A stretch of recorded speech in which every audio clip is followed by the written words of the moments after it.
Okay, आज हम topic करने जा रहे हैं इन्वर्स लैप्लास ट्रांसफॉर्म। तो इन्वर्स लैप्लास ट्रांसफॉर्म भी उतनी ही इम्पॉर्टेंट है जितनी लैप्लास ट्रांसफॉर्म। हमने प्रोसेस क्या करना होता है, अगर आपको याद हो, हम टाइम डोमेन से फ्रीक्वेंसी डोमेन एस डोमेन में लेके जाते हैं अपनी इक्वेशंस को। वो नॉर्मली डिफरेंशियल इक्वेशंस होती हैं, ठीक है। इधर आके वो अलजेब्रिक इक्वेशंस बन जाती हैं, हम उन पर अपनी कैलकुलेशन परफॉर्म करते हैं और उनको रिड्यूस करते हैं और फिर वापस दोबारा टाइम डोमेन में ले जाते हैं। तो ये हम परफॉर्म करते हैं लैप्लास ट्रांसफॉर्म और वापस एस डोमेन से टाइम डोमेन में आने के लिए हम इन्वर्स लैप्लास ट्रांसफॉर्म अप्लाई करते हैं। अब इन्वर्स लैप्लास ट्रांसफॉर्म अप्लाई करने के लिए आपका जो फंक्शन है एफ ऑफ एस, वो नॉर्मली रेशियो ऑफ पॉलिनोमियल्स की फॉर्म में होता है, P S over Q S, ratio of polynomials, ठीक है। लेट्स से पी एस को अगर हम कहते हैं a m s h power m plus एक पॉलिनोमियल की जनरल फॉर्म लिखती है, इसी तरह क्यू एस की बी एन के साथ पॉलिनोमियल की जनरल फॉर्म। तो पी एस के जो रूट्स होते हैं, roots of polynomial function p s, उनको हम कहते हैं जीरोस ऑफ एफ एस, ठीक है। क्यों? क्योंकि जैसे ही इन रूट्स की वैल्यू एफ ऑफ एस में इनपुट की जाती हैं तो एफ ऑफ एस जीरो हो जाता है। जैसे ही इन रूट्स की वैल्यू जो पी एस है, इनकी वैल्यूज को जब ही आप पुट करेंगे इस फंक्शन में एस में, वैल्यूज ऑफ एस को पुट करेंगे तो फंक्शन जीरो हो जाता है, इसलिए हम इसको कहते हैं जीरोस। सेम डिनोमिनेटर में जो क्यू ऑफ एस है, इसके जो रूट्स हैं उसको हम कहते हैं पोल्स। क्यों? जब भी आप इनकी वैल्यूज, इन रूट्स की वैल्यूज फंक्शन में पुट करेंगे तो वो फंक्शन इनफिनिट हो जाएगा, ठीक है। न्यूमरेटर के रूट्स पुट करेंगे जीरोस, डिनोमिनेटर के रूट्स पुट करेंगे फंक्शन इनफिनिट हो जाएगा। तो ये दोनों क्वांटिटीज बहुत इंपॉर्टेंट हैं। कैसे इंपॉर्टेंट है ये हम आगे जाके डिस्कस करेंगे। तो अगर तो एफ ऑफ एस एक प्रॉपर रैशनल फंक्शन है तो फिर डेफिनेटली n की वैल्यू m से ग्रेटर होगी। रैशनल प्रॉपर फ्रैक्शन जो होती है उसमें डिनोमिनेटर की जो पावर होती है वो हमेशा न्यूमरेटर से ज़्यादा होती है। तो अगर तो ये प्रॉपर रैशनल फंक्शन है तो n की वैल्यू m से ग्रेटर होगी। लेकिन अगर नहीं है तो फिर हम इसको प्रॉपर फॉर्म में लाएंगे, प्रॉपर फ्रैक्शन में कन्वर्ट करेंगे। वो हम कैसे करते हैं? पी ऑफ एस को क्यू ऑफ एस से डिवाइड कर देते हैं, तो हमारे पास कोशेंट रिमाइंडर वाली फॉर्म में फ्रैक्शन आ जाती है और इस टाइप का polynomial plus P one of s over Q of S, ठीक है। इस फॉर्म में हमारे पास फ्रैक्शन आ जाती है जो कि प्रॉपर फ्रैक्शन होती है। तो आपने ये याद रखना है कि हमने हमेशा प्रॉपर फ्रैक्शन को डील करना है, ठीक है। हमने मोस्टली इसको पार्शियल फ्रैक्शन से सॉल्व करना है, तो उसके लिए ज़रूरी क्या है कि पहले जो फ्रैक्शन बनेगी वो प्रॉपर फ्रैक्शन हो। तो तीन केसेस इसके बन जाते हैं रूट्स के लिहाज से। अगर देखा जाए, आपने पहले भी पढ़ लिया रूट्स, 7th चैप्टर में आपने पढ़ा था, सिंपल होते हैं, रिपीटेड होते हैं, कॉम्प्लेक्स होते हैं। अगर तो रूट्स सिंपल है तो जो पार्शियल फ्रैक्शन बनेगी, पार्शियल फ्रैक्शन की फॉर्म में हम लिखेंगे इस फंक्शन को, वो इस टाइप का होगा, k1 over s plus p1, k2 over s plus p2, kn over s plus pn। अगर डिनोमिनेटर में सिंपल रूट्स भी हैं और कॉम्प्लेक्स रूट्स भी हैं, सिंपल रूट्स भी हैं और कॉम्प्लेक्स रूट्स भी हैं, तो सिंपल तो एज इट इज ऐसे ही लिखी जाएंगी। कॉम्प्लेक्स को हम कैसे लिखेंगे? k1 over complex root plus उसी k1 का कॉन्जुगेट और दूसरा वाला पार्ट कॉम्प्लेक्स का। एक कॉम्प्लेक्स फंक्शन होता है, उसका कॉन्जुगेट होता है, तो k1 over this, k1 conjugate over this, इस फॉर्म में हम पार्शियल फ्रैक्शन को लिखेंगे। लेकिन अगर रिपीटेड आ जाते हैं रूट्स, मींस रिपीटेड में क्या होता है कि मल्टीपल टाइम आ जाते हैं रूट्स। अगर इस टाइप की फॉर्म बन रही है तो हम कैसे लिखेंगे? अब इनका रिलेशन देखें, k11 over s plus p1 with power of 1, r की पावर 1, k12 ये जो सेकंड वाला डिजिट है ये r की वैल्यू बता रहा है। जब r 1 है s प्लस p1 1, जब r 2 हुआ तो इसकी पावर भी 2 हो जाएगी।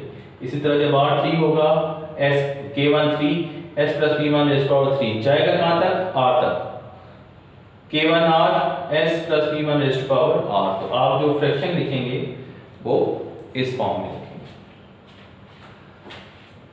क्योंकि हमारे पास इनवर्स लैप्लास ट्रांसफॉर्म में जो फंक्शन होता है वो रेशियो ऑफ पॉलिनोमियल्स की फॉर्म में आता है। तो अब इनको सॉल्व कैसे करेंगे, तो हमने ये 3 केसेस पढ़े हैं, तो अब इंडिविजुअली डिस्कस करते हैं कि इनको सॉल्व कैसे करेंगे। सबसे पहले देखते हैं सिंपल पोल्स को। अगर ये वाला केस हो, सिंपल पोल्स हो, तो फिर हम क्या करें।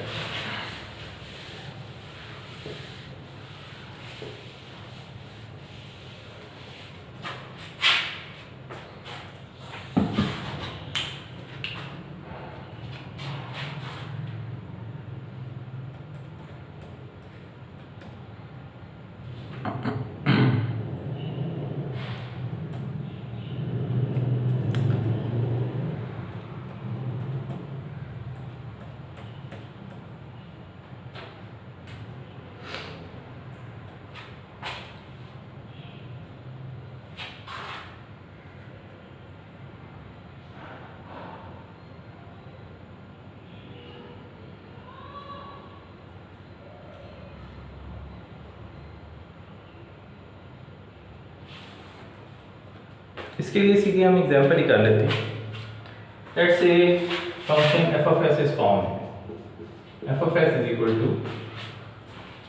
12s plus 1 s plus 3 12 s plus 1 s plus 3 divided by s into s plus 2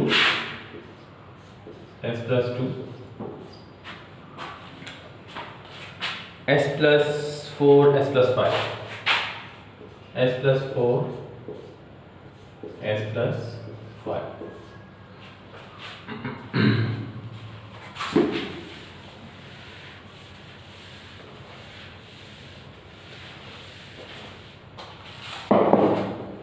तो क्या है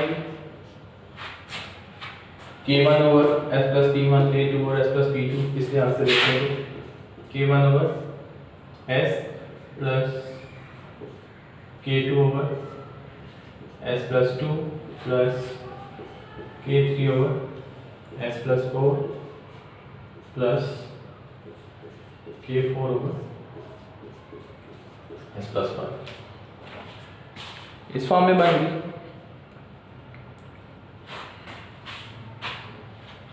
अच्छा, इसको k0 अगर कहना है, इसको k1 k2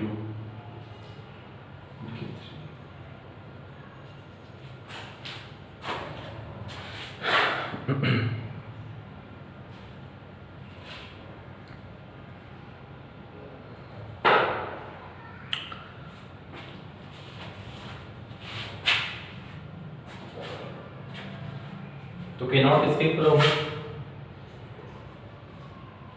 k0 will be 12 s plus 1 s plus 3 over s plus 2 s plus 4 s plus 5, ठीक है। s को निकाल देंगे और इसमें पुट कर देंगे s इज इक्वल टू 0। अब उससे पहले आप देख लेना प्रॉपर फ्रैक्शन है कि नहीं, तो ये आपको नजर आ रहा है प्रॉपर फ्रैक्शन है। नीचे जो s की पावर बन रही है वो न्यूमरेटर से ज़्यादा बन रही है, ठीक है। ऊपर मैक्सिमम s स्क्वायर बनता है, नीचे s स्क्वायर से ग्रेटर पावर बन रही है, तो ये प्रॉपर फ्रैक्शन है, ठीक है। तो s को अगर 0 पुट कर दें तो आंसर क्या आ जाएगा, 12 2 into 4 into 5 36 by 40 और 9 by 10, 10। ठीक है, ये आपकी K0 की वैल्यू। एक आपने मेथड शायद पढ़ा होगा कि आप डिनोमिनेटर को मल्टीप्लाई कर देते हैं राइट साइड पे और फिर s की वैल्यू को 0 पुट करके कंपेयरिंग कोफिशिएंट से आप इक्वेशंस बनाते हैं और आप अननोन फाइंड कर लेते हैं। वो वाला तरीका भी है जिस तरह से भी आपको प्रॉपर पार्शियल फ्रैक्शन सॉल्व करनी आती है, आप वो वाला मेथड लगाएं। K0, K1, K2, K3 find करना है। ठीक है, ये हो गया K0। K1 कैसे आ जाएगा? K1 आ जाएगा सेम इसी तरह 12 over s plus 1 s plus 3 divide by s plus 4 s plus 5। जो इसके नीचे वाली वैल्यू है उसको डिनोमिनेटर में नहीं लिखना क्योंकि हमने s is equal to -2 put करना है, तो वो डिनोमिनेटर में अगर होगा तो फंक्शन इन्फिनिट हो जाएगा और s को पुट कर दें -2, तो ये आ जाएगा आपके पास K1। ठीक है, K1 फाइंड कर रहे हैं तो s प्लस 2 नहीं होना चाहिए डिनोमिनेटर में, K2 फाइंड कर रहे हैं तो s प्लस 4 नहीं होना चाहिए, K3 फाइंड कर रहे हैं तो s प्लस 5 नहीं होना चाहिए। तो -2 अगर आप इसको पुट करें तो क्या बन जाएगा? -1 1 -2 2 3, तो क्या बन जाता है? -12 ओवर 12 -12 और 1। K1 आपके पास आ गया 1, K0 है 9/10।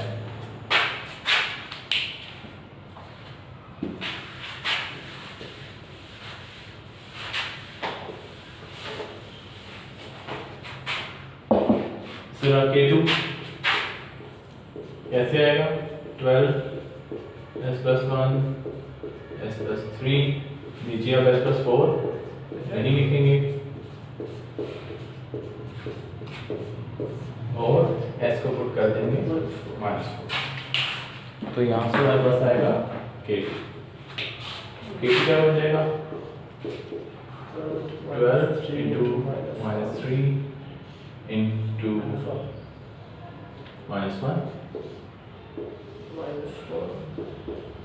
-2 1। ये क्या बना? 36 divided by 8, क्या बन जाएगा? 9/2। K2 आ गया 9/2। इसी तरह K3 किसके इक्वल हो जाएगा? K3 will be 12 s plus 1 s plus 3 divided by s into s plus 2 s plus 4 and put s is equal to -5। क्या बन जाएगा? 12 into -4 into -2 divided by -5 to -3 to minus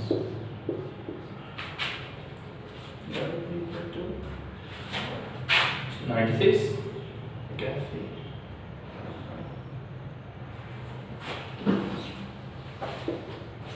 divided by -15, तो 5/13 2 -32/5। ठीक है, -32/5। तो अब हमारे पास K1 भी आ गया, K2 भी आ गया, K0 K1 K2 K3 सारे इनकी वैल्यूज पुट कर देते हैं। क्या फाइंड किया हमने? K0 है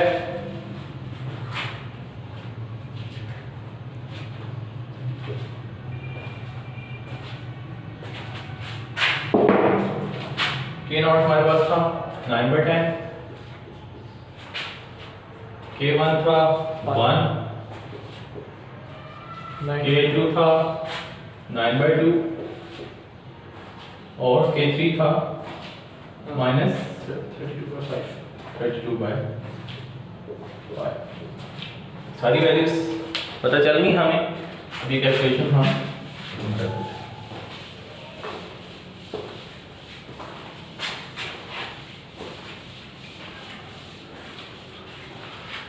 जी, अब आपने देखना है कि ये फॉर्म्स टेबल में किससे मैच कर रही हैं।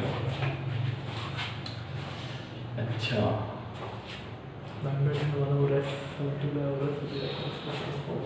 सबसे कॉमन फॉर्म हमने लिखी ही नहीं।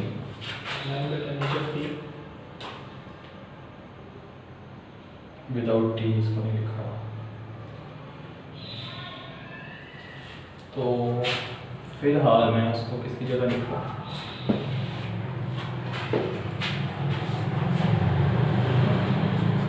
साइन और कॉस मिलते जुलते हैं, तो थर्ड वाले को हटा दें, वो रिलेवेंट है। ये हाँ, इसको हटा दें। इसके लिए ये सबसे कॉमन फॉर्म है -T0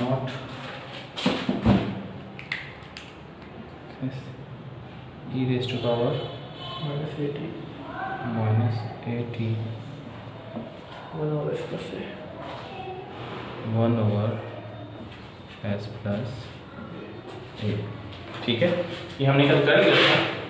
e raised to power -80 जो फॉर्म होती है वो होती है 1 over s plus a।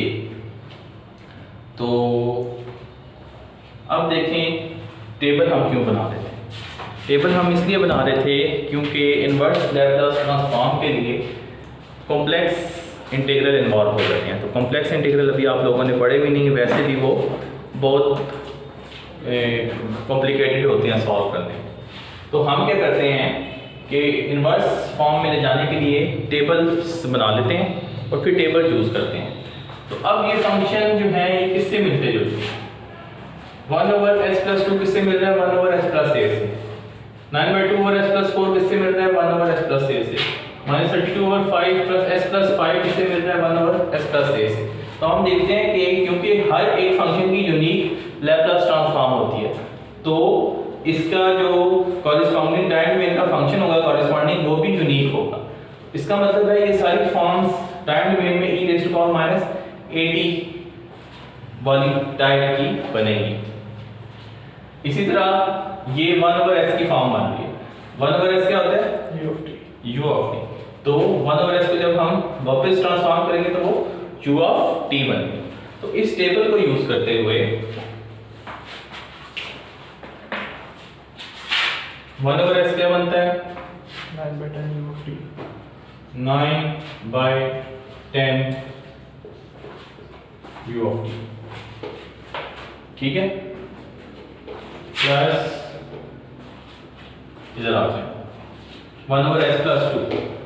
1 over s plus ये e raised to power -80 होता है, तो 1 over s plus 2 क्या होगा, e raised to power -2t। ठीक है, क्योंकि ये सारे फंक्शंस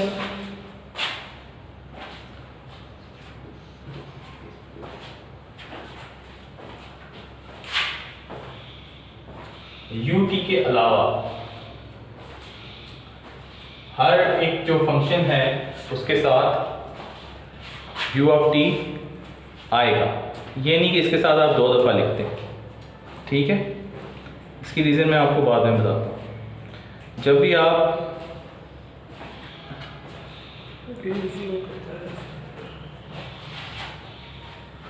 इसको कन्वर्ट करेंगे तो आप u of t साथ लिख देंगे। इसी तरह plus 9/2 1 over s plus a की फॉर्म बन रही है e raised to power -40 -32/5 1 over s plus a की फॉर्म बन रही है e raised to power -5t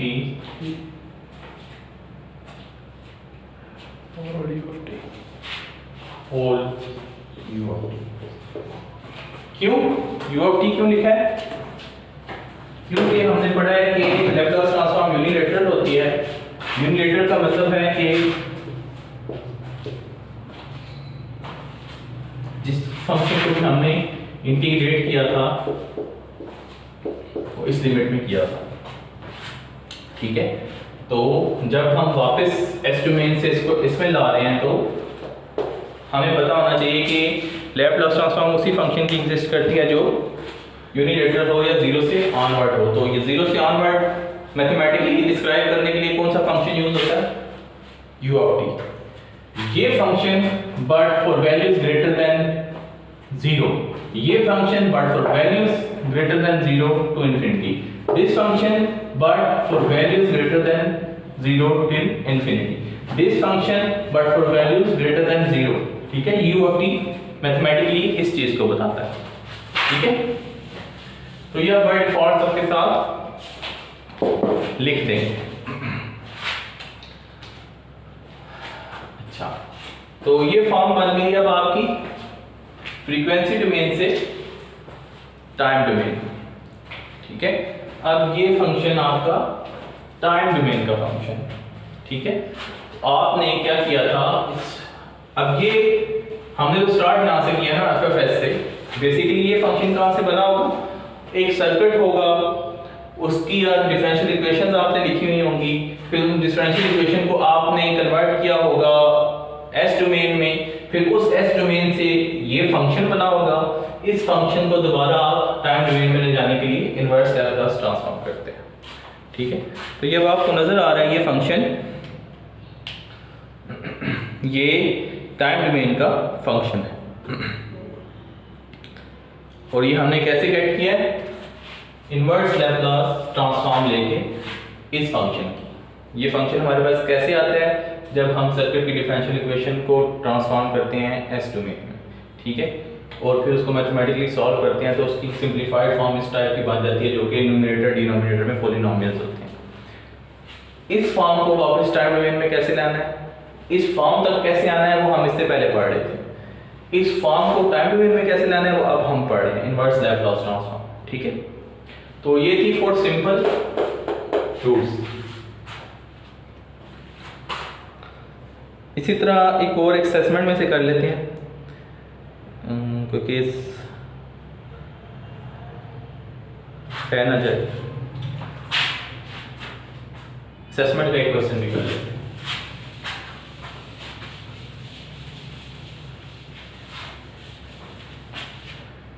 इससे क्या है, एफ ऑफ एस है अगर S square plus 5s plus 1, S square plus 5s plus 1 divided by s into s plus 1 S plus 4, s into s plus 1 S plus 4, क्या बनेगा? Proper fraction बन रही है जी, बन रही है, नीचे पावर 3 बन रही है। ठीक है, तो k not over s plus k1 over s plus 1 plus k2 over s plus 4, k not किसके इक्वल होगा? k not will be s की जगह बाकी को 0 पुट कर देंगे, तो 0 square 0, 5s 0, 1 divided by 4, 1 into 4 is 4, k not is 4/4। k1 किसके इक्वल होगा? इसी फंक्शन में इसको निकाल देंगे s प्लस 1 को, और s को इक्वल टू -1 पुट कर देंगे। तो s को -1 पुट करें तो -1 का स्क्वायर 1 हो गया, 5 इंटू -1 -5 हो गया, प्लस 1। इसी तरह s -1, इसको तो लिखना नहीं है क्योंकि जो डिनोमिनेटर में होता है उसको आप यूज नहीं करते, और s प्लस 4 क्या हो गया? -1 प्लस 4, -1 प्लस 4 इज 3। ठीक है, तो ये क्या बनता है? -3 डिवाइडेड बाय -3 1 आ जाता है। 1। ठीक है, इसी तरह k2 क्या होगा? k2 होगा इसकी बजाय बाकी सब में -4 पुट कर देंगे, -4 स्क्वायर 16 प्लस 5 इंटू 4, क्योंकit -4 है तो -5 इंटू 4 20 प्लस 1, -4 पुट कर रहा हूँ इसमें, -4 इंटू -4 + 1 -3, तो ये क्या बन जाएगा -3 -3 डिवाइड बाय 12 -3 डिवाइड बाय 12 या -1/4, ठीक है। -3 डिवाइड बाय 12 या -1/4, तो हमें K0 K1 K2 सब पता चल गए। K1 is 1/4, K2 is 1, K3 is -1/4। तो इसकी यूजिंग टेबल लैप्लास ट्रांसफॉर्म के टेबल में 1/s + a वाली और 1/s वाली फॉर्म बन रही है।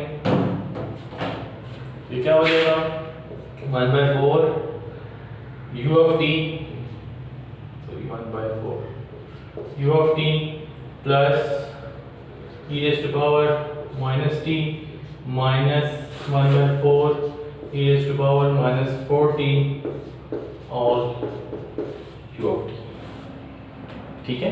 तो ये टाइम डोमेन फंक्शन बन गया इस फ्रीक्वेंसी डोमेन फंक्शन से। आई होप कि आपको ये क्लियर हो गया होगा, ठीक है। तो ये K1 K2 K3 आपने जाहिर सी बात है पार्शियल फ्रैक्शन की होगी, आपको जैसे भी आसान लगती है कर लें। ये मेरे ख्याल से सिंपलेस्ट तरीका फाइंड करने। अब करते हैं केस अगर ये कॉम्प्लेक्स आ जाए।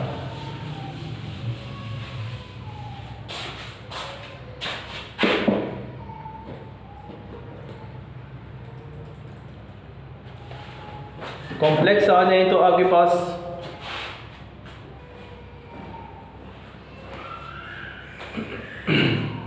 तो हम केस करते हैं अब कॉम्प्लेक्स वाला।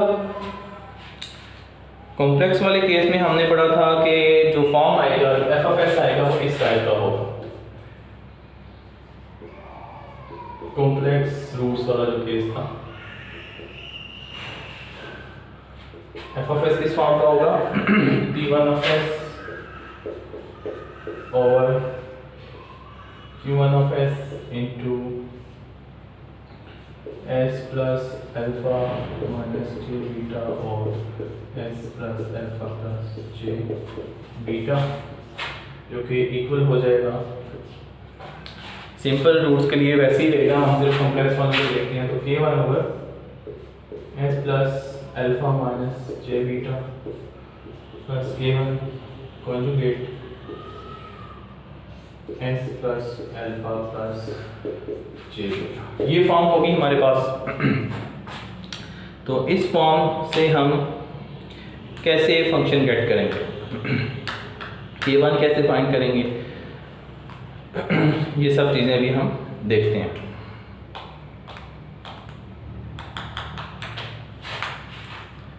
तो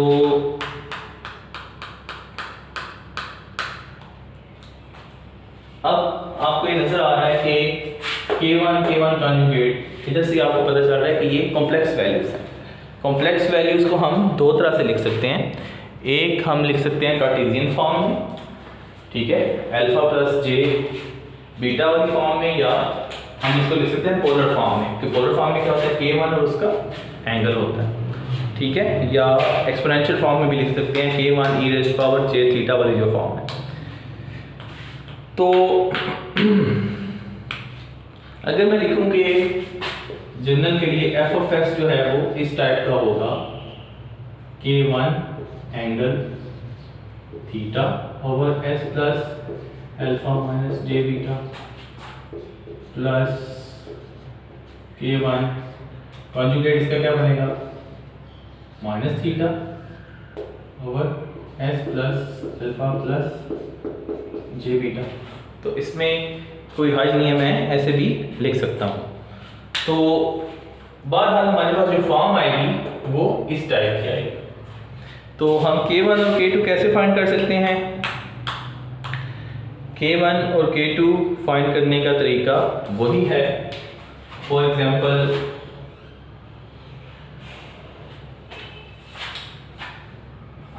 f(s) की जगह मैं यही फंक्शन लिख देता हूँ।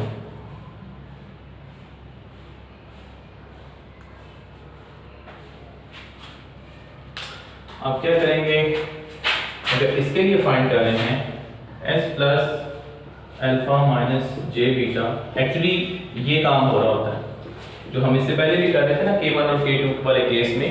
तो हम यही कर रहे थे कि इस जिस क्वांटिटी के लिए हम फाइंड कर रहे हैं उसके डिनोमिनेटर में जो वैल्यू होती है उसको एफ ऑफ एस से मल्टीप्लाई कर देते हैं, और फिर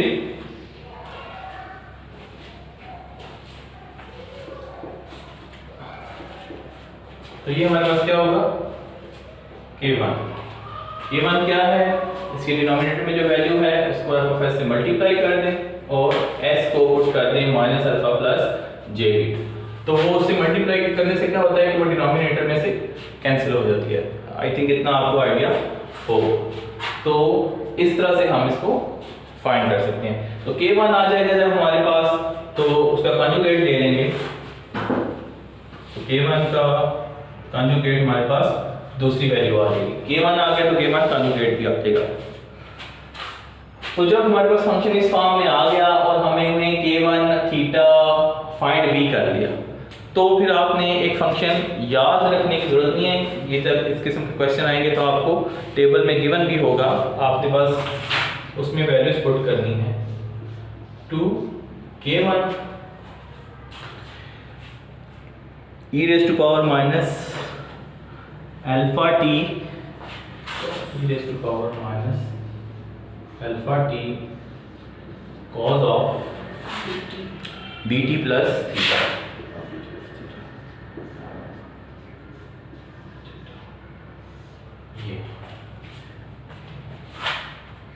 जब आपने K1 भी फाइंड कर लिया इस तरह से, तो आपको K1 कंजुगेट भी आपको पता चल गया, तो फिर आपने इस फार्मूला को यूज करते हुए वैल्यूज फाइंड कर लेंगे।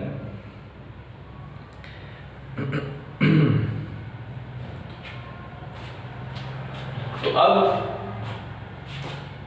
2 ऐसे ही आ जाएगा। K1 की वैल्यू कहां से आएगी, यहां से e raised to power minus alpha. Alpha क्या होगा, जो वैल्यू रियल वैल्यू होगी डिनोमिनेटर में, कॉम्प्लेक्स के साथ जो रियल वैल्यू होती है वो। कॉज ऑफ बीटा कहां से आएगा, ये जे के साथ जो कोफिशिएंट होता है वो बीटा होता है। टी प्लस थीटा कहां से आएगा, यहां से। ठीक है, तो ऐसे आपने वैल्यूज पुट कर दी है। तो अभी इसकी एग्जांपल करेंगे तो आपको क्लियर हो जाएगा। आपने ये फार्मूला याद रखना है जिसमें हमने वैल्यूज पुट कर दी है। क्या है, 2K1 e raised to power minus alpha t cos of beta t plus theta। हम इसकी एग्जांपल करते हैं।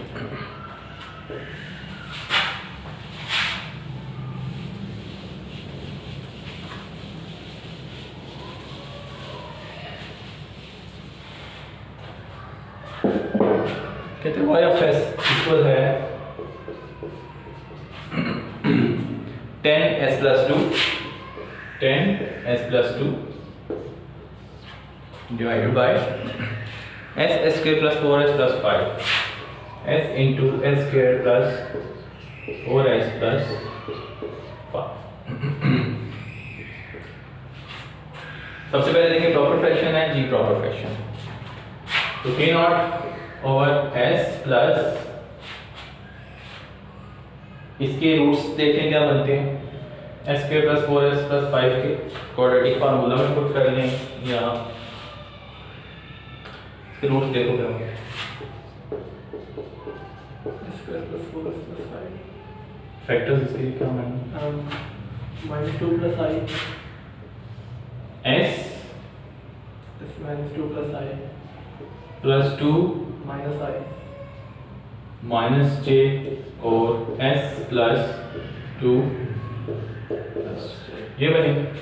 ठीक है, तो s स्क्वायर प्लस 4s इसके जो रूट्स हैं वो कॉम्प्लेक्स बनते हैं। अगर उसके फैक्टर्स देखें तो s plus 2 minus j s plus 2 plus j बनते हैं। ठीक है, तो क्या आ जाएगा, k1 over s plus 2 minus j plus इस तरह k1 conjugate s plus 2 plus j।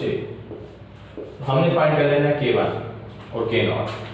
के नॉट कैसे आएगा, एस को इससे मल्टीप्लाई कर दें और के को एस को 0 पुट कर दें, तो के नॉट आ जाएगा 10 इंटू 2 20,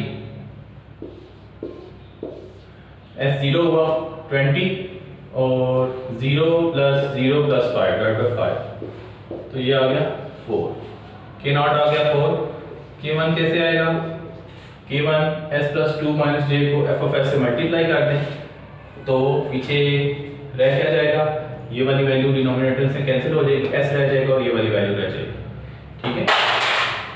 तो ये क्या बनेगा 10 s प्लस 2 s, जब ये मल्टीप्लाई होगा f ऑफ s से तो ये वाली चीज खत्म हो जाएगी, सिर्फ क्या रह जाएगा s प्लस 2 प्लस j और s को क्या पुट कर देंगे, x is equal to -2 plus j, -2 plus j, इसमें s को -2 प्लस j पुट करें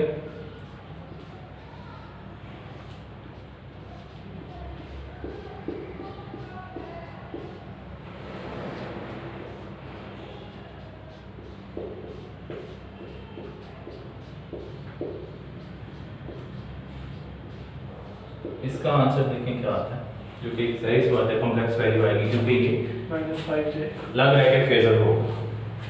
तो k1 क्या आता है, -5j, k1 is -5j,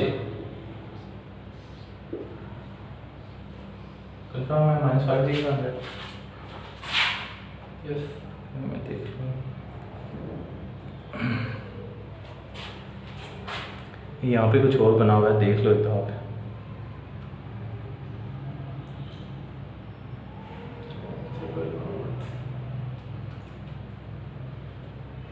-2 minus j, where is it? -2 minus j, तो उसकी पोलर फॉर्म क्या बनेगी, 2.23 और एंगल -153 -153 0.4 0.4 डिग्री, 2.23 और -155, ठीक है, ये ठीक है। तो ये आ गया आपके पास k1, तो k1 कंजुगेट क्या होगा, k1 conjugate will be 2.23 153.4 degree, ठीक है, एंगल के साथ माइनस का साइन हट जाएगा। तो अब ये वैल्यू सारी पुट कर देती हैं k0 k1 उसकी जगह, तो k0 हमारे पास बन रहा है 4, k1 हमारे पास बना 2.23 विद द एंगल ऑफ -153.4 और ये 2.23 with the angle of 153.4 degree. तो इसको हम कैसे लिखेंगे, इसको हम सिंपली टेबल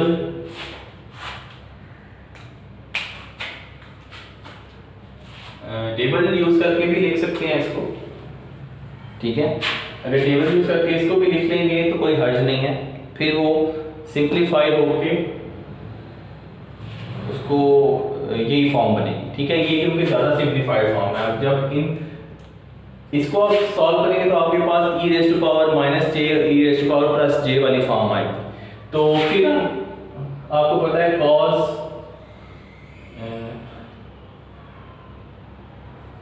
b थीटा किसके इक्वल होगा, e रेज़ टू पावर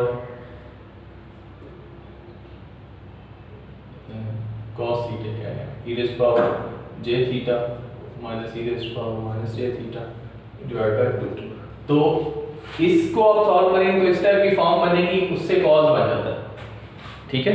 या आपको डायरेक्ट ये फॉर्म गिवन है तो बजाय से कि आप इसको सॉल्व करते हैं आप डायरेक्ट लिखते हैं, ये तो एज इट इज वैसे ही आएगा 4 u ऑफ t, ये तो 4 u ऑफ t बन रहा है। इसके लिए आप जो कॉम्प्लेक्स वाला काम स्टार्ट हुआ उसके लिए आप ये फार्मूला देख लें, 2 इंटू k1 का मैग्नीट्यूड, k1 का मैग्नीट्यूड क्या है 2.23, ये मल्टीप्लाई हो गया, मैग्नीट्यूड आपने मल्टीप्लाई कर दिया। आगे क्या है e raised to power minus alpha t. Alpha is 2 minus 2t cos of beta t. Beta is 1, ठीक है, सिर्फ t आ जाएगा। Beta t plus theta, theta ये वाली वैल्यू फर्स्ट वाली जो माइनस वाले के साथ ऊपर, ये माइनस 153.4 डिग्री। ये आपका फाइनल आंसर है u ऑफ t।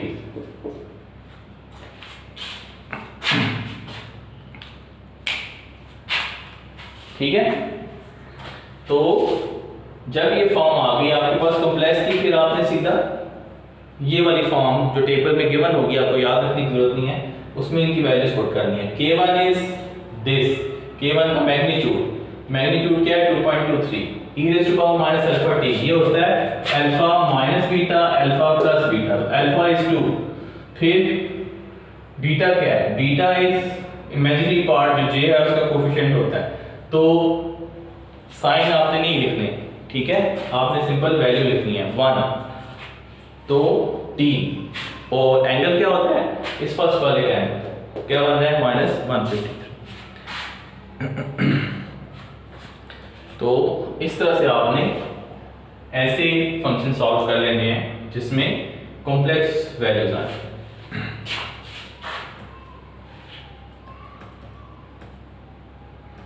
तो एक असेसमेंट इसकी भी कर लेते हैं, फिर मल्टीपल पोल्स वाला क्वेश्चन कर लेते हैं।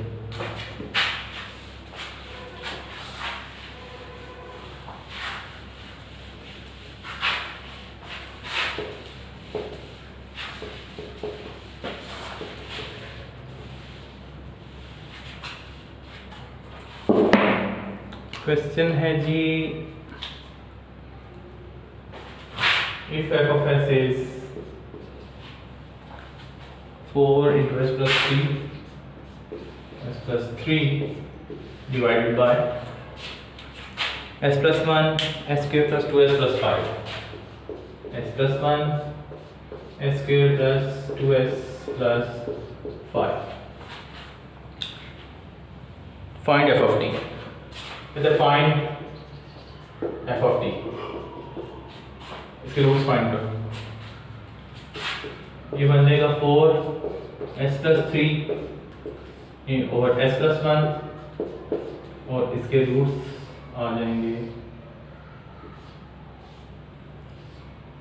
इस फॉर्म में, s plus 1 minus 2j, s plus 1 minus 2j और s plus 1 plus 2j, ठीक है। इसके ये मान के कॉम्प्लेक्स रूट, तो ये क्या हो जाएगा k1 over s plus 1 plus k2 over s plus 1 minus j2 plus k2 conjugate over s plus 1 plus j2। तो k1 k2 और k2 कंजुगेट फाइंड कर लें तो हमारे पास आंसर आ जाएगा। तो k1 किस तरीके से हो जाएगा, k1 s को -1 पुट कर दें, 4 into 2 और माइनस j2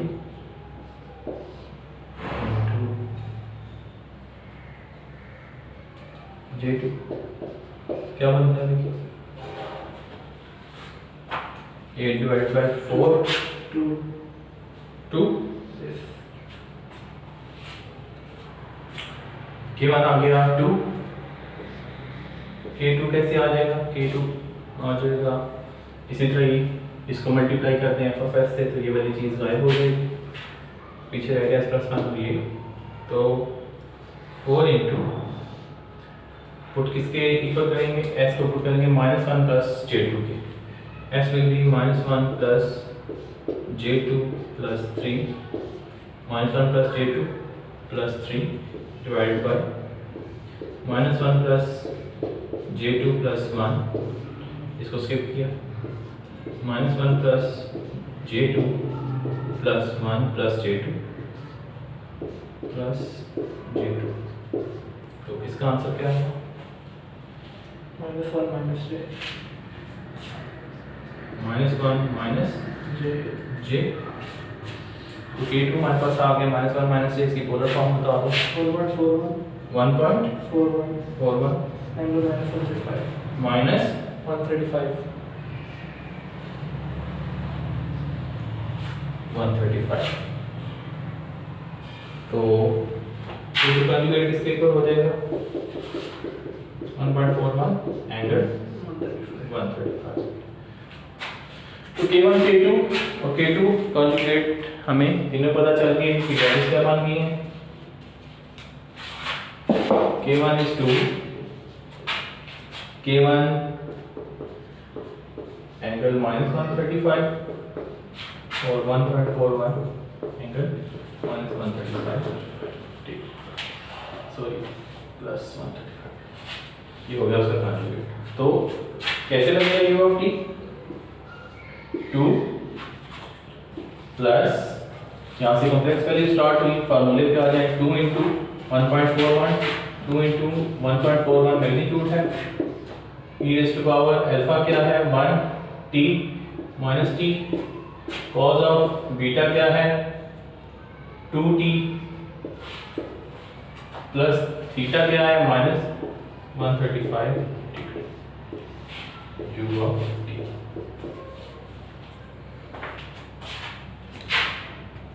ठीक है, तो सॉरी ये 2 e रेज़ टू पावर क्या होगी 2 e raise to power -t।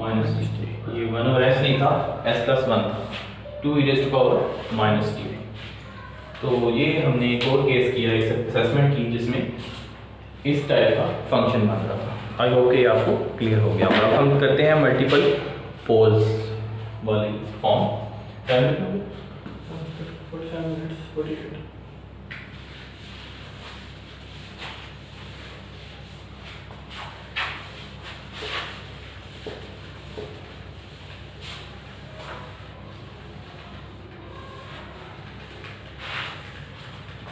Multiple पोल वाली फॉर्म में आपको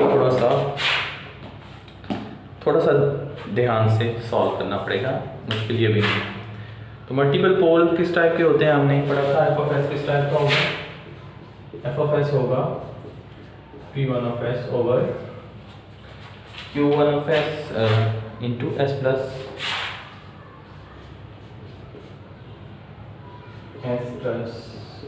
P1 raise to power R।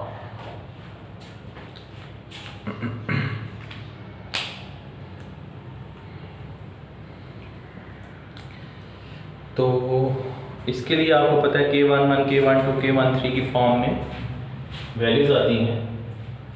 ठीक है, let's say is equal to Q1 S वाली फॉर्म तो वही सिंपल होगी, वो तो आपको पता ही है।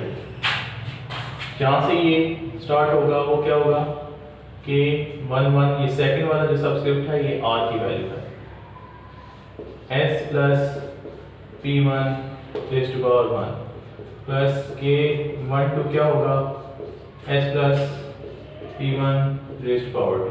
क्योंकि रूट्स रिपीटेड होते हैं तो ये तो P1 वैसे ही रहेगा। ठीक है, S plus P1 into S plus P1 into S plus P1 into S plus P1, तो वो पावर ही बढ़ती होगी रिपीटेड के केस में।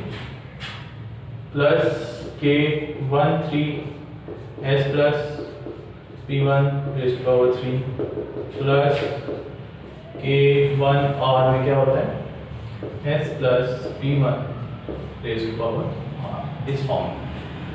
ठीक है, ये फॉर्म तो आपको पता है, लेकिन K11 K12 K13 K1 R find कैसे करते हैं? ठीक है, तो उसके लिए एक जनरल सा फार्मूला है, वो भी आपको गिवन होगा, वो भी आपको याद करने की जरूरत नहीं है।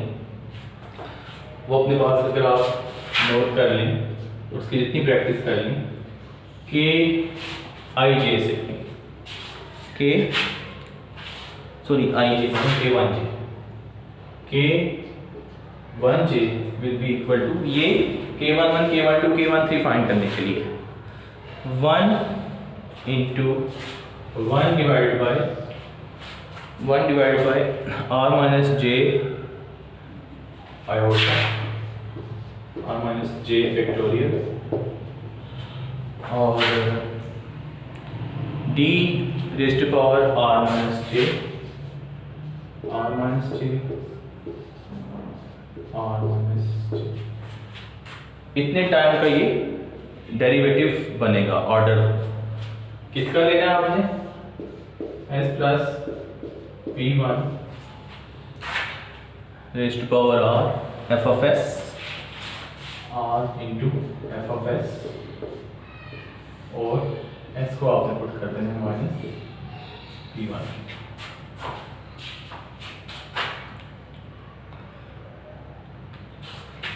ठीक है,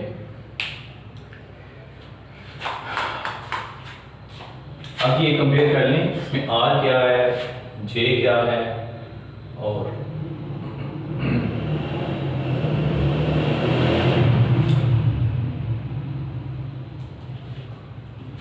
देखिए K11 के केस में ये तो 1 है, J1 है।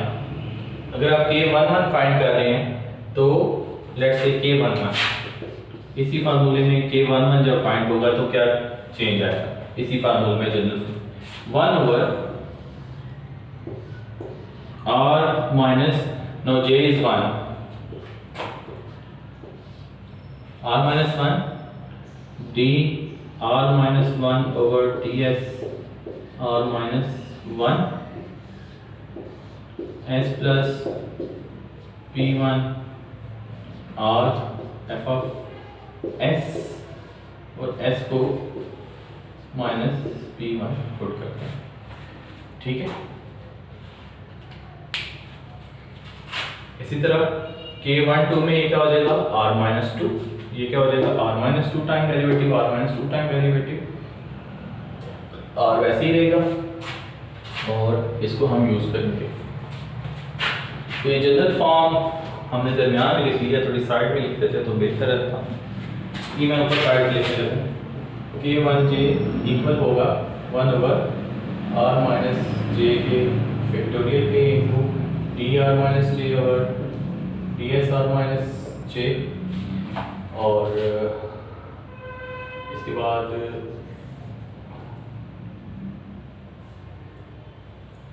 s plus p1 raise to power r into F of s, इसमें वैल्यू पुट कर देनी है s is equal to minus p1।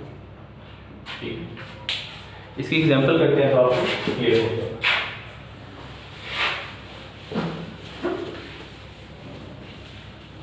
इसी तरह का एक फंक्शन लेते हैं, फंक्शन है जी 10s plus 3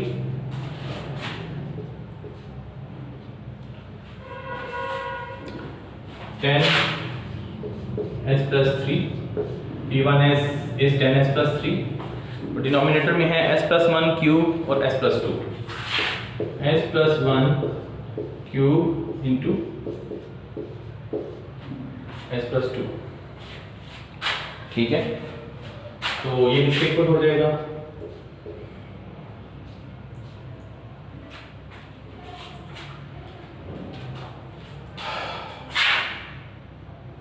K11 over s plus 1, K11 over P1 इधर 1 है raise to power 1 raise to power 1 plus K12 s plus P1 raise to power 2 plus K13 s plus raise to power 3। Maximum r इधर कितना है 3। ठीक है, तो ये 3 तक जाएगा, r कितना है यहाँ 3, जनरल फार्मूले वाला जो r ये 3 है। ठीक है, r इज 3, तो K11 over s plus 1, K11 K12 over s plus 1 square, K13 s plus 1 cube. Maximum कहाँ तक जाना है, जो मैक्सिमम वैल्यू होती है वहाँ तक, plus K2 over s plus 2, उसको भी ऐड करें। ठीक है, अब K2 तो सबसे आसानी से निकल आएगा, K2 will be s plus 2 के साथ s प्लस 2 को मल्टीप्लाई करें तो क्या आ जाएगा 10 over s plus 3 over s plus 1 cube. तो s को -2 पुट कर दें तो क्या हो जाएगा 1 -2 + 1 -1 का क्यूब -1, ठीक है। तो ये क्या रहेगा -10, ठीक है। -2 + 1 -1 क्यूब -1, और ये 2 × 10 बनता है, सॉरी ये -2 पुट किया ना, तो ये 1 ही बनता है, हाँ ये -10 ही बनता है। अब बाकी आ जाए K1 की तरफ। K11 अब कैसे फाइंड करना है? K11 इस जनरल फार्मूले में आ जाए 1/r - j। Now we know that r is 3, this is r। इससे पहले लिख लें r 3 है, P1 जो है वो क्या है 1, ये वैल्यू होती है 1, P1 1 है, r 3 है। Now K11 क्या हो जाएगा 1/r - j का factorial, 1/r is 3 minus j is 1, K11 ये क्या था K1j, तो j को 1 लिए, -1 factorial, d raise to power क्या था r - j, क्या हो जाएगा 3 - 1, 3 - 1 is double derivative of what, s plus p1, s plus p1 is s plus 1 raised to power 3, r is 3 into f of s is this, into f of s is 10 s plus 3 divided by s plus 1 raised to power 3 into s plus 2। इसमें आपने put कर देना है s को -p1, p1 is 1 so it will be -1। इस चीज को आप सॉल्व कर ले तो आपके पास K11 आ जाएगा, ठीक है। तो ये क्या बनता है 2 का फैक्टोरियल क्या होता है 1/2 का फैक्टोरियल 2, सेकंड ऑर्डर डेरिवेटिव आपने लेना है किस फंक्शन का 10s plus 3 divided by s plus 2 का। आपने सेकंड ऑर्डर डेरिवेटिव ले लेना है और उसमें फिर s को -1 पुट कर देना है।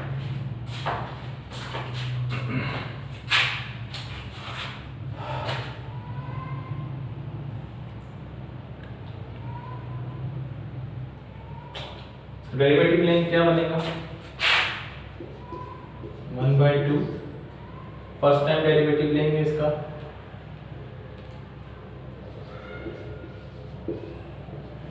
इसका डेरिवेटिव क्या बनेगा, कौन सा रूल लगेगा +2 का स्क्वायर क्वोशिएंट रूल लगेगा, ऊपर नीचे वाले का स्क्वायर नीचे वाला ऐसे। डेरिवेटिव किसका होगा पहले 10, थोड़ा सा डेरिवेटिव नीचे वाले का होगा फर्स्ट, नहीं न्यूमरेटर का पहले आता है, न्यूमरेटर का डेरिवेटिव पहले होता है, डिनोमिनेटर वैसे ही ऊपर लेते हैं, डिनोमिनेटर वैसे ही आ जाएगा, यस। और न्यूमरेटर का डेरिवेटिव क्या बनेगा with respect to s 10 with respect to s इसका डेरिवेटिव 10 ही बनेगा, माइनस अब न्यूमरेटर वैसे ही आ जाएगा और डिनोमिनेटर का डेरिवेटिव क्या बनेगा 1 × 1 और नीचे इसका square s plus 2 square, s को पुट कर देना है -1। अब इसका एक और भी डेरिवेटिव लेंगे, तो इसको पहले सिंपलीफाई कर लें, ये क्या बन जाएगा 10s plus 12 10s plus 20 minus 10s minus 30 divided by s plus 2 square। तो क्या बन जाता है minus 10s plus 10s cancel, ये कैंसिल हो जाएगा, इसे रहेगा -30 plus 20 -30 plus 20 -10 रहेगा, यहाँ में लिखने लगा -10, ये बनता है ना। कंफर्म किया। ओवरऑल 20 आना चाहिए। 1/2 टाइम्स 20। कैलकुलेटर पे ले लिया था डेरिवेटिव इसका सेकंड वाला, f बाइंस 1 की वैल्यू पुट करके। सेकंड वाला भी ले लिया। सेकंड वाला लेके -1 पुट करने के बाद 20 आता है। ख्याल रखना स्टेप बाय स्टेप। ये 10 ही बनता है ना। हाँ चलिए अब इसका अगर हम डेरिवेटिव लें तो 1/2 इसका डेरिवेटिव क्या बनेगा? s+2 का -10 into -2 s+2 raised to power -2 -1 is -3 into d by s। तो ये बनता है s+2 खाली आना चाहिए था। कौन सा s+2 खाली है? न्यूमरेटर में आप लेके ऑब्जेक्ट या ओवरऑल लेगा, ठीक है। इसमें आप पुट कर देना -1, तो इसमें आप -1 पुट करें इसको,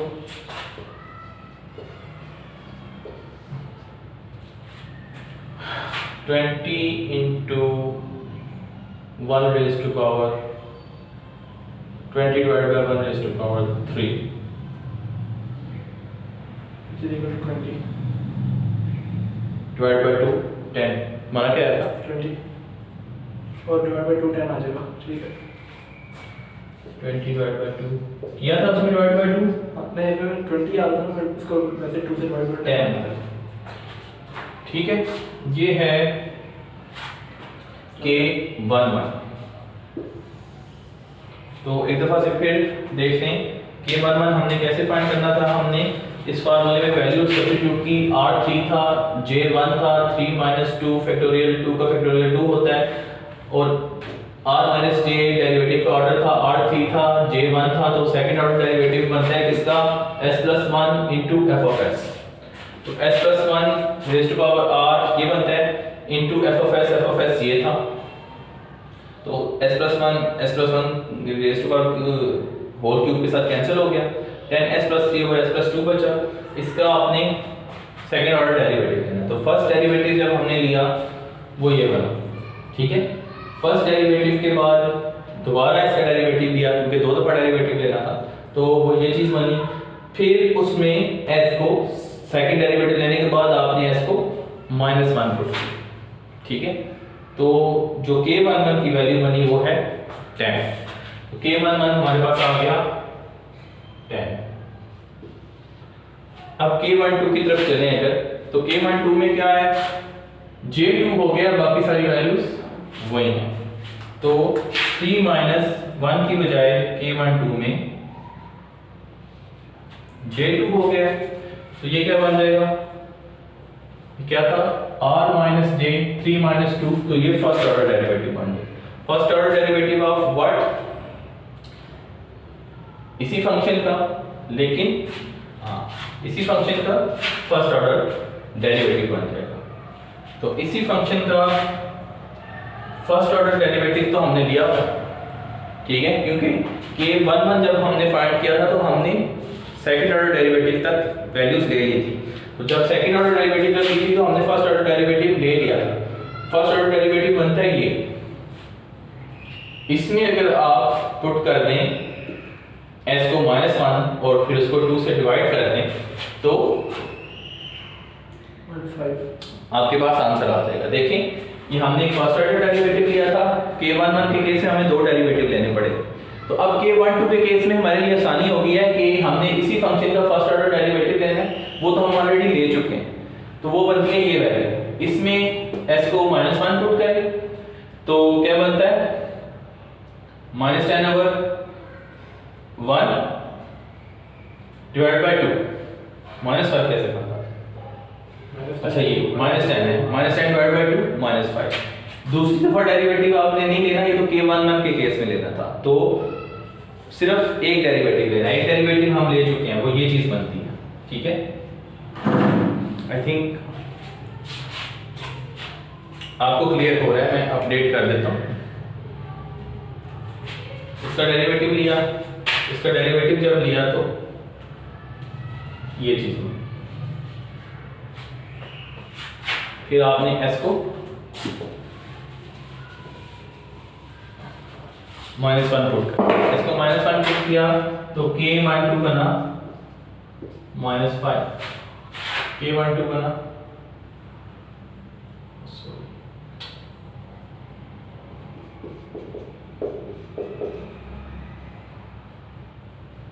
10 -5। अब आ जाए आप k13 की तरफ। k13 का मतलब है 3 minus j, now j is 3,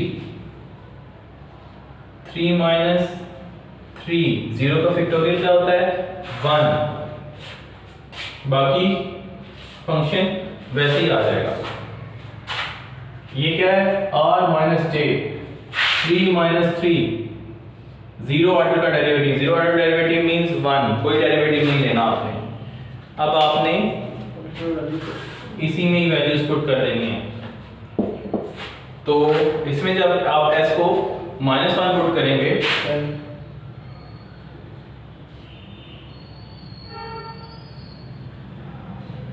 तो क्या वैल्यू बनती है k13 की 20 divided by 2 again divided by 2, तो 10 ही आ जाएगा, 10 divided by 2। सॉरी 1/2 नहीं आएगा,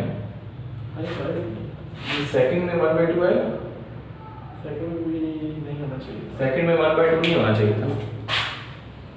देखिए हमने एक मिस्टेक कर दी है, जब हम फैक्टोरियल ले रहे थे k12 फाइंड कर रहे थे, तो 3 - 2 हुआ था। 3 - 2 होने से ये फर्स्ट ऑर्डर डेरिवेटिव बना था, तो 1/2 नहीं बनता, 1/2 बन रहा था फर्स्ट वाले केस में, k11 के केस में जब 3 - 1 हुआ था, ठीक है। तो 3 - 2 वाले केस में तो ये 1 बनता है, ठीक है। तो ये 1/2 नहीं आना था, ये 1 बनता है जो हमने k12 फाइंड किया था। तो ये -5 नहीं बनेगा बल्कि -10 -10 बनेगा, k12 -10 बनेगा। अब थर्ड के केस में तो ये अगेन 1 बन रहा है, तो ये 1/2 नहीं है, ये अगेन जब J3 हुआ k13 के केस में 3 - 3, 0 का फैक्टोरियल 1 होता है, और इसमें हमने 0th ऑर्डर डेरिवेटिव लिया, मींस इस फंक्शन को यूज करना, ये कैंसिल हो गए 10 और s+3 ओवर s+2 में ही आपने -1 पुट कर देना। तो ये क्या बनता है 20 डिवाइडेड बाय 1, तो k13 बनता है 20, ठीक है। तो एक मिस्टेक थी, 1/2 हमने k12 कैलकुलेट करते हुए भी 1/2 लिख दिया था, जो कि बनता नहीं है, वो 3 - 2 होने से 1 बन जाता है। तो ये आप देख लीजिएगा। तो k13 हमारे पास बन गया 20, k13 आ गया 20, तो k2 तो हम सिंपल उसी तरीके से फाइंड करेंगे, वो हम फाइंड कर चुके हैं। k2 कितना था -10, तो k2 कितना था -10। अब अगर इसकी मैं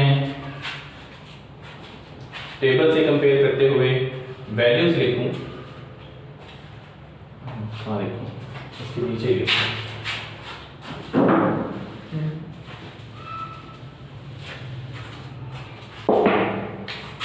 ये क्या बनेगा 10 e⁻t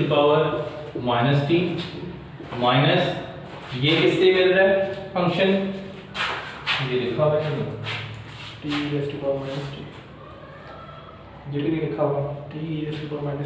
अच्छा ये लिखा हुआ, देखिए 1/s+a whole square, 1/s+a whole square क्या बनता है t e⁻at।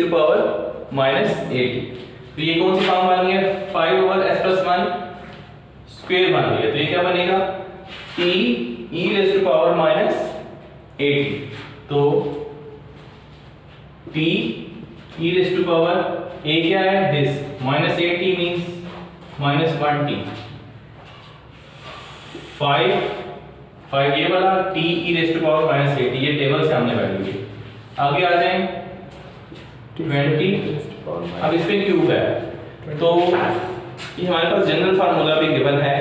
अगर n प्लस 1 हो 1 over s plus a n plus 1 हो पावर हो n प्लस 1 तो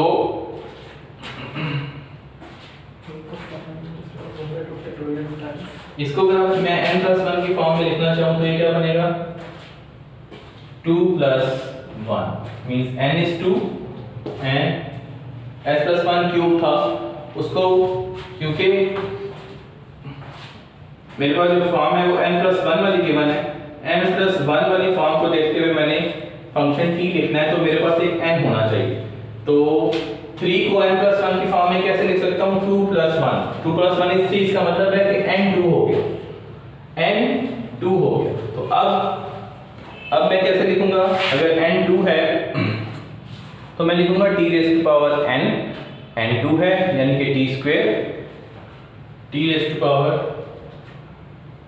n is 2 e raise to power minus 8t a क्या है a is 1 e raise to power minus 1t और क्या है divided by n factorial n कितना था 2 का फैक्टोरियल क्या होगा 2 divided by 2 minus 10 e raise to power minus 2t u of t ये हो गया इसका फाइनल आंसर 2 डिवाइडेड बाय 20 ये बन जाएगा 10।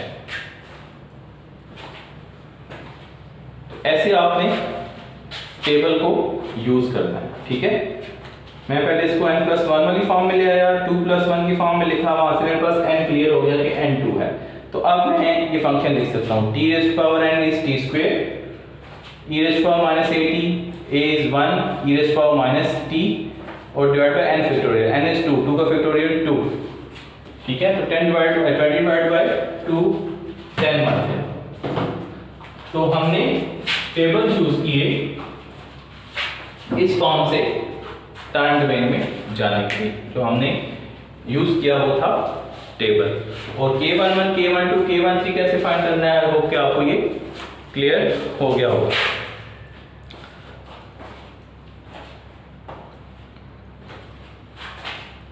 टेन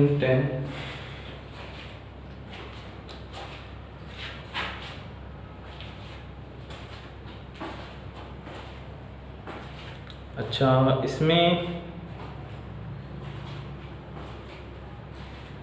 k11 10 है हमारा भी k11 10 है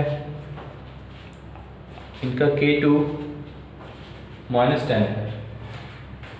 अच्छा हमने यहाँ पे चेंज कर दिया था यहाँ पे चेंज नहीं किया k2 माइनस 10 था ठीक है। वो हमने यहाँ पर चेंजेस की थी अगर आपको याद हो कि 1/2 नहीं करना k12 फाइंड करते हुए तो यहाँ पर हमने माइनस 10 कर दिया है यहाँ पर अपडेट नहीं किया था। उसके बाद k3 20 है हमारा भी 20 है और k2 माइनस 10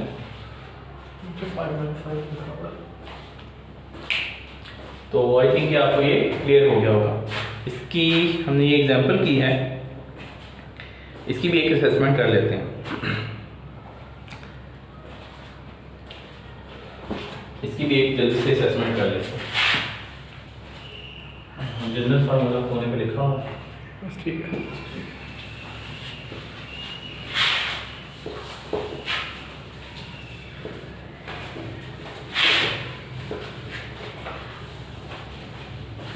तो अगर क्वेश्चन है 100 over s cube s plus 100 over s cube s plus 5 ये है f ऑफ s। तो क्या बनेगा k11 इज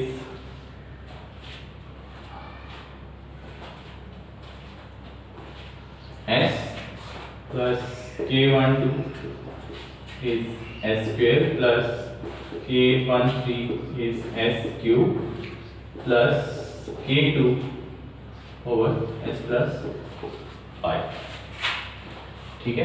तो K2 तो सिंपली आ जाएगा हमारे पास 100/s³ में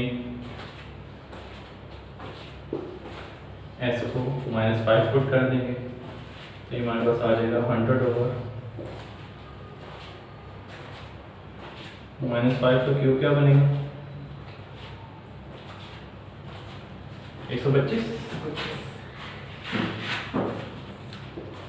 100/-125 K2 तो कितना बन गया K2 4/-4/5 ये बन गया -4/5। अब आते हैं K11 की तरफ। K11 अगेन देखें जनरल फार्मूला में J1 हो गया। R हमारा कितना है R यहाँ भी this is R maximum power R is 3 P is here P is 0 ठीक है। क्या होता है P S plus P1 S में जो नंबर ऐड हो रहा होता है उसकी पावर R होती है। तो इसमें S में कुछ भी ऐड नहीं हो रहा 0 है तो इसलिए P आपका 0 है। तो K11 क्या हुआ 1/r-j 1/3 - 1 is 2 फैक्टोरियल 2 का फैक्टोरियल 2 ही होता है। डेरिवेटिव बनेगा सेकंड ऑर्डर r-j का और f(s) को मल्टीप्लाई करना है मैंने s³ से। s³ जब f(s) से मल्टीप्लाई होगा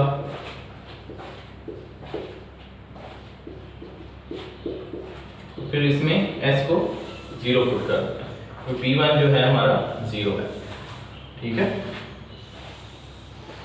तो क्या बन जाएगा 1/2 s³ से कैंसिल। एक बार डेरिवेटिव लेना है 100/s+5 का डेरिवेटिव क्या बनेगा 100 × -1 × s+5 raised to power -2 ये s को 0 पुट कर दिया। ये हो गया फर्स्ट ऑर्डर डेरिवेटिव। इसका दूसरी दफा डेरिवेटिव आप ले लेंगे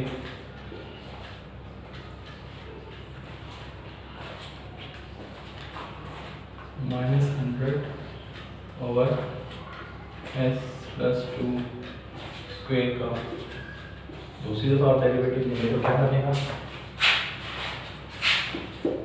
1/2 -100 × -2 s+2 raised to power -3 और इसमें आप s को 0 पुट कर दें। s के जब इसमें 0 पुट करेंगे तो क्या वैल्यू बनेगी -100 × -2 200 divided by 2 raised to power 3 8 हुआ। 200 डिवाइडेड बाय 8 क्या बना 100 divided by 8 बनता है ओवरऑल 25/2 बनेगा पूरा 1/2 करने के बाद हाँ क्या बनेगा 25/2 25/2 K11 आ गया हमारे पास 25/2।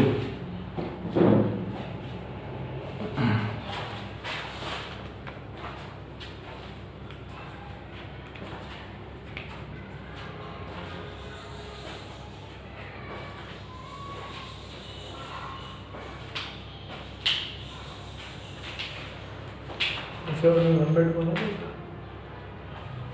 फर्स्ट सेकंड तो चेक कर लो दोबारा कितना नहीं बना 100/s³ +5 -1 × s+5 -2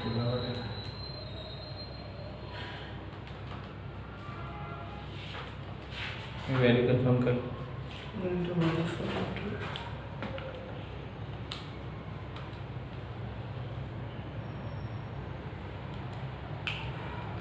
100 into -1 into x+5 raised to power -2 इसका डेरिवेटिव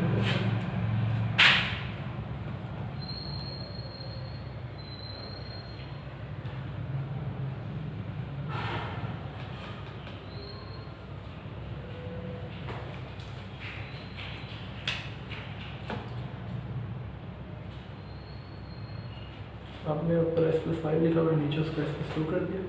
कहाँ पर? ऊपर S+5 लिख रहे थे, नीचे S+2 आ गया। ये S+5, हाँ, ये S+5, और उसके लिए 1/2 मल्टीप्लाई बाई 8/5 हो जाएगा। 8/5 जैसे मल्टीप्लाई होगा तो 1/2, यानी 4/5 आंसर आता है। तो 0 पुट किया, 5^3 बनेगा। ये 8 क्या आ जाए आंसर? 8/5, 8/5, यस। और उससे 4/5 मोर आ जाएगा 2 से डिवाइड करने के बाद।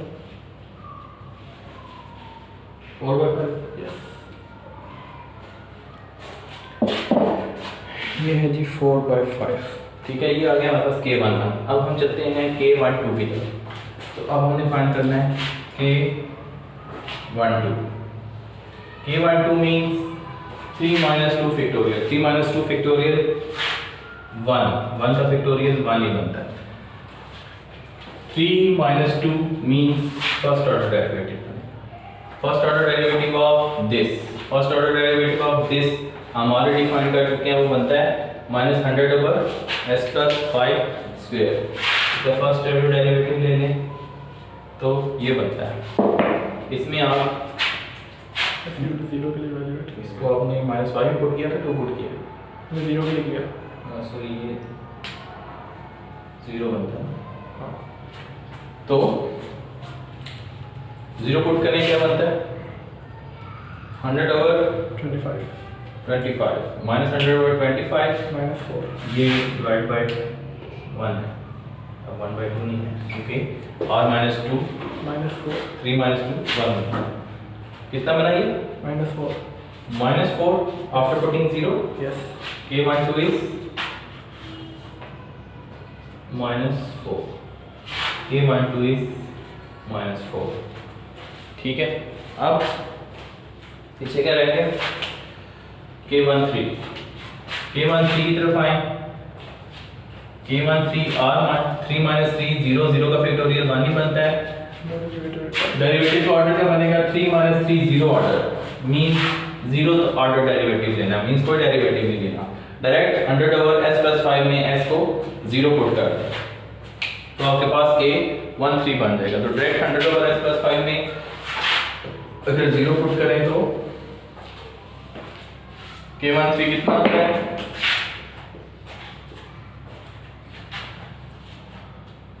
100/5 20 100/5 20। तो K13 हमारे पास आ गया 20। K13 20 बनता है, कुछ और बनता है। 100/5 है ना, तो 0 की वैल्यू आ रही है, तो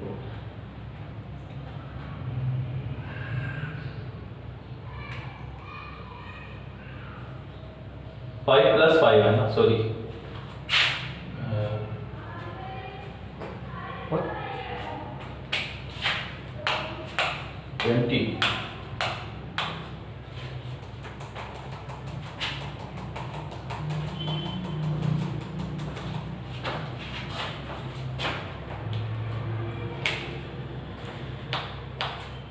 कैसे मान रहा है? और -j 1 फैक्टोरियल हो गया, 0 टर्म हुई।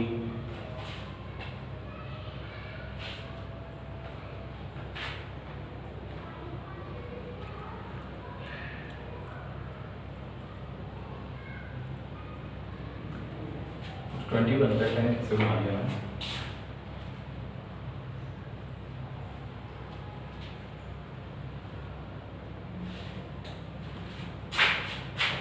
This is 20, K12 बना, K12 की तरफ ये -4,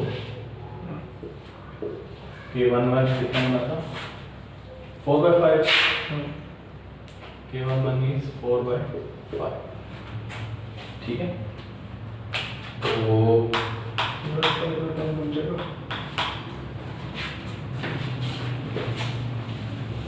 जो अब 20 तारीख की आप रीडिंग टेबल, तो एफ ऑफ टी किसके इक्वल हो जाएगा, एफ ऑफ टी हो जाएगा 4/5 यू ऑफ टी माइनस 1/स्क्वायर। टेबल में देखें क्या फंक्शन होता है, 1/स्क्वायर इज टी, 1/स्क्वायर टी होता है, क्या बन जाएगा -4t प्लस 20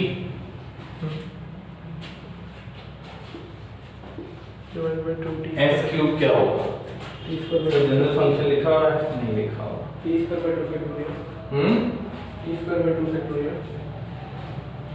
अच्छा ये उसमें टेबल में नहीं लिखा हुआ, ये आप फंक्शन देख लें, t raise to power n होता है, ये मैंने फंक्शन नहीं लिखा था, अच्छा अकेला नहीं लिखा, t raise to power n over n factorial, इसकी जो फॉर्म होती है वो क्या होती है, 1/n+1 ठीक है, ये टेबल में रह गई है, ये आप नोट कर लें। तो ये फॉर्म बन रही है s ओवर n+1, n+1 की फॉर्म में इसको लिखूंगा 3 को तो क्या बनता है 2 + 1, तो यहाँ से मेरे पास n आ गया 2, तो इस फॉर्म से अगर मैं ये फॉर्म बनाना चाह रहा हूँ तो n आ गया 2, तो t raise to power n is t² divide by n factorial, 2 का फैक्टोरियल 2, 20 डिवाइड बाय 2 हो गया, अच्छा ये ऐसे 10 बन रहा सही है, और -4/5 ये तो हम पहले भी कर चुके हैं, e raise to power -5t u of t, 2 20 से डिवाइड होगा तो ये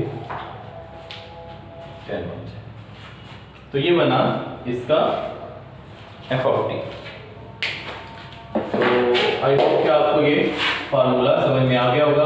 r क्या होता है, मैक्सिमम पावर होती है, जो किस केस में 3 था, j क्या होता है, जो आप कोफिशिएंट फाइंड कर रहे हैं उसका सेकंड सबस्क्रिप्ट जो होता है वो j की वैल्यू होती है, कि 1 3 फाइंड कर रहे हैं तो j3 है, कि 1 2 फाइंड कर रहे हैं तो j2 है, p1 क्या है जो कि s³ जिसका लिया हुआ है उसके साथ जो वैल्यू ऐड हो रही हो, तो इस केस में वो क्या मानी थी, इसको मैं लिख सकता हूँ s + 0³ तो ये बनता है p1। तो p1 इसका 0 था इसलिए हमने अच्छे 0 पुट किया, ऐसे देखो तो p1 इज 0। और बाकी हम क्या करते हैं, मैक्सिमम फंक्शन को f(s) के साथ मल्टीप्लाई करते हैं और उस पर ऑर्डर जो डेरिवेटिव को वो डिसाइड कर होता है r और j का डिफरेंस, ठीक है, r फिक्स वैल्यू होती है, j चेंज होता है। तो इस फार्मूले से आपके पास k11 k12 k13 की वैल्यूज आ जाती हैं और फिर आप टेबल देखते हुए उसको सब्स्टिट्यूट कर देते हैं, तो टेबल भी आपको गिवन होगा, फार्मूलाज भी आपको गिवन होंगे, बस आपको उनको यूज करना आना चाहिए। तो कितना टाइम हो गया, 129। तो ये हमने इस पार्ट में कर लिया है इन्वर्स लैप्लास ट्रांसफॉर्म। इसके बाद हम करेंगे कन्वोल्यूशन इंटीग्रल और इनिशियल और फाइनल वैल्यू थ्योरम। तो इससे हमारा ये लेक्चर कंप्लीट हो जाएगा, ये चैप्टर 13 कंप्लीट हो जाएगा। तो वो हम नेक्स्ट पार्ट में भी करते हैं। तो यहाँ तक आई होप कि आपको क्लियर हो गया।